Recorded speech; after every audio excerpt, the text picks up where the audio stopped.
At ang sabi doon, may interest. Sabi ng babae, balik. Gusto ko lang iba. Alam ko na-share ko na to one time here. I share this message. And I want to stress, this is a year of restoration. Ibinalik yung lupa. Sabi ng hari. Sabi ng hari, why are you here? I want my house back. Kita nyo ha? Proverbs 6. Hindi siya papayag na mawala. Ulitin ko. I will repeat again. Hindi na siya papayag na may manakaw sa kanya. Sabihin mo sa tabi, hindi na ako papayag ngayon. Kasama, hindi na ako papayag ngayon.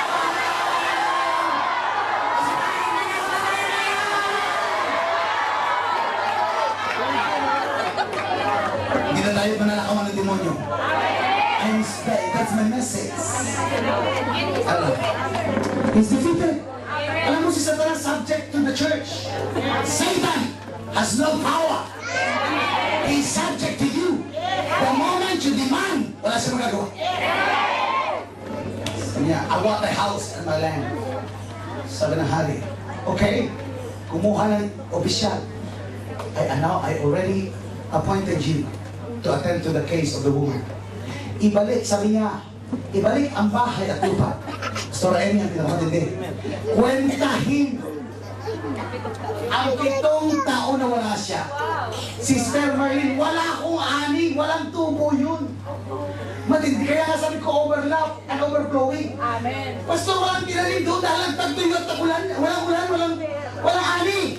Sabi ng hari, kung hindi ba naman kinausap na yung Diyos yun, kwentahin yung 7 taon na wala siya. Ang tubo at ayon, ibayad sa kanya. Makinig pa yung lahat na yun. Nagbayad si Satanas.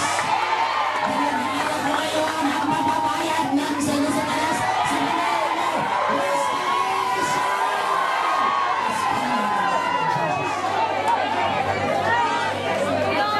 Kaya lang ho, kailangan gayatan ng babae yun. Ibang klase siya. Siya yung babae, hindi napapahayag manakawan. Tumapang siya sa madinanyang problema. Ibang klase ho. Sister Marlene, she was a woman like this. Wag na, wag na. Pagkatapos ng problema sa niya, she became violent. What she wants, she gets. What she confessed, she possessed. It's now your turn. Uy, wala nakarinig. Now, it's your turn. Now, it's your turn. Now, it's my turn. Now, it's my turn. Now, it's my turn. Now, it's my turn. Now, it's my turn. Now, it's my turn. Now, it's my turn. Let me close. Are you learning? Sino pong pinapala ni Lord? Sino na-encourage ngayon? Sister, tingnan niyo po, Pastora, Sister, Janet, Pastora Keisha, wala namang tubo yun. Talagang talim, dahil tagtuyo nga.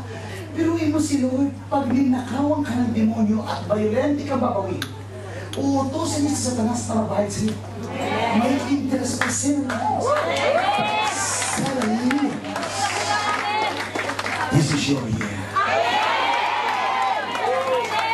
I said, this is your year. But listen carefully. I-share ko lang sandali. We have experienced this. Nandun kami sa Hong Kong. We were in Hong Kong. Nakalagay yung ticket namin dito, round trip ticket. We went to the peak of Hong Kong to see everything there. Kasama ko yung 4 na doktor na nakawan na balik. Kita na namin kung paano mag-work ang demonyo. Nakalagay po yung ticket namin, round trip ticket. Nagamit namin yung 1 way. Yung pabalik, siyempre, kailangan protektahan mo yung ticket mo. Amen. Amen. Nakalagay lang po dito, I was not touching it, Pastor Keisha. I was not touching anything in my pocket. We were doing shopping, the doctors after the medical and dental. Ang ganda ng ginawa ng Lord. They serve the dentist, yung mga doktor natin, kasama namin, pinasyal ko sa Hong Kong. Nung pababa na kami galing sa pit, pastor,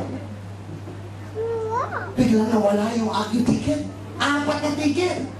Di may problema ka talaga. Kasi paano kayo uuwi? Kung paano? Sabi ni doktor, Bishop, sige, pabalikan natin. So we went, lahat ng shop na pinuntahan namin, lahat ng toilet na pinuntahan namin, lahat ng McDonald's,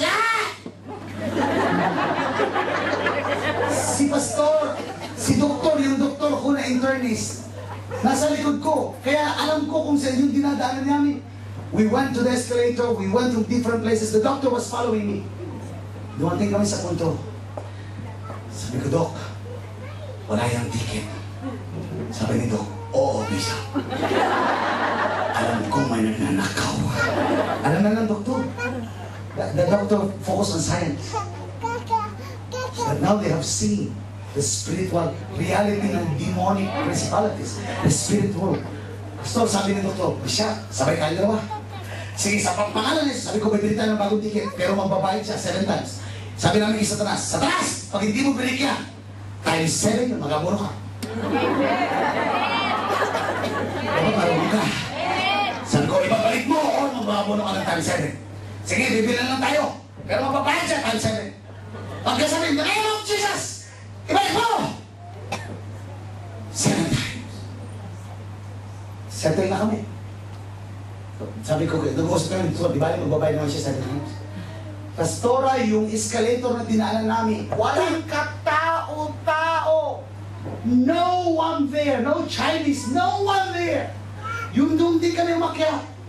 Walang katao-tao. Pagbaba namin, doon sa harap namin ang 4 na ticket.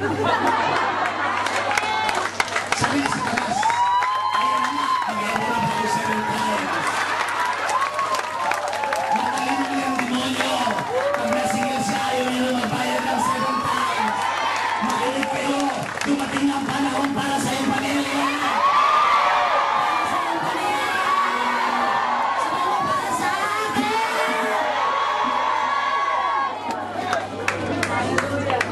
Let me close with this. Everyone look at me. Jeremiah 29:11.